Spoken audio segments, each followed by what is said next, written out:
Good morning, students. Today I am going to continue the chapter Federalism. In previous video I have explained you about holding together federation and coming together federation. Now today I will explain you about distribution of powers among states. It is important to note that holding together does not always give equal power to its constituent units. All states in India do not enjoy the same power. States like Jammu and Kashmir enjoy a special status and have their own constitution. Many provisions of the Indian Constitution are not applicable to the state of Jammu and Kashmir. Residents of other states of India cannot buy land or house in this state. Similar provisions exist for some other states of India as well. Further, the Union territories of India do not have the power of a state. The central government has a special power in ruling these areas. Our constitution determines the extent of the sharing of power between the union government and the state government, and it is the basic structure of the constitution. The parliament alone cannot change this. Any change to it has to be first passed by both the houses of parliament with at least 2/3 majority. Then it has to be ratified by the legislatures of at least half of the total states. In case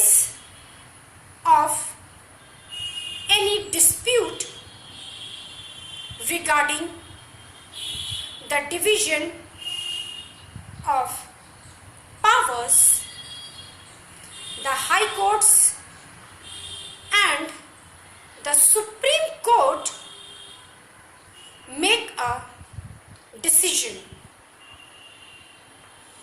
Both union and state governments have the power to raise resources by levying taxes in order to carry on the government and the responsibilities assigned to each of them. Union territories. There are some units of the Indian Union which enjoy very little power. These are areas which are too small to become an independent state, but which could not be merged with any of the existing states. These areas like Chandigarh or Lakshadweep or the capital city of Delhi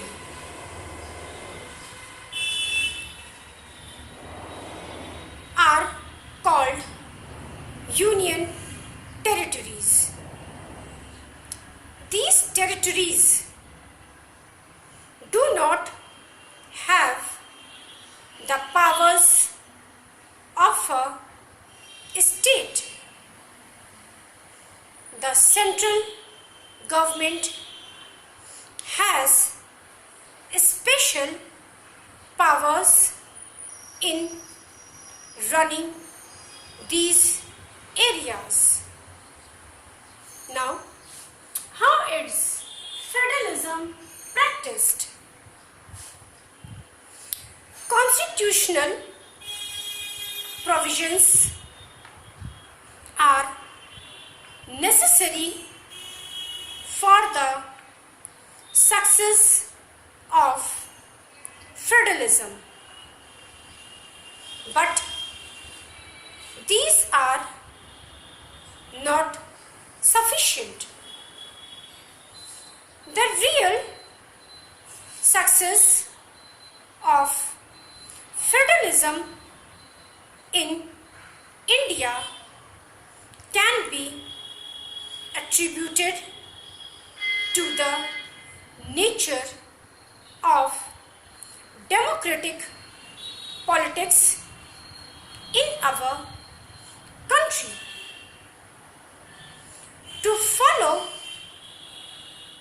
the true spirit of federalism, respect for diversity and this desire for living together should become a shared ideal in our country.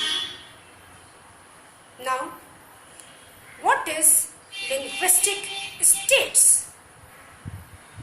India is a multi-linguistic country where people speak different languages. After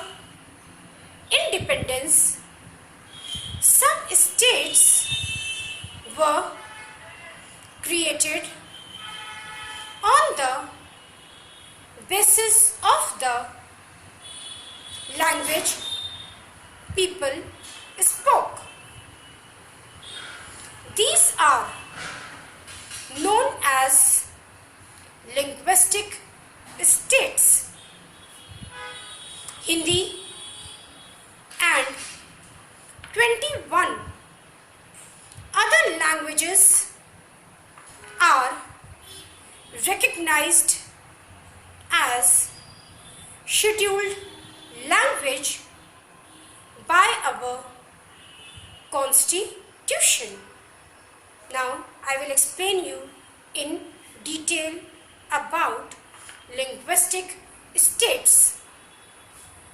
The creation of linguistic states was the first and a major test for democratic politics in our country. After independence, the boundaries of several old states were changed in order to create new states. This was done to ensure that people who spoke the same language lived in the same state. Some states were created on the basis of language, but to recognize differences based on culture, ethnicity, and geography. These includes states like Nagaland, Uttarakhand, and Jharkhand. Some national leaders resisted the demand of new states on the basis of language. They thought this would lead to the disintegration of the country. But later, this fear proved wrong, and the formation of linguistic states actually made the country more united and administration becomes more easier. Now you have to write question and answer in your fair copy. Highlight the steps taken by government of India towards making it a successful federation. How is federalism practiced? Define linguistic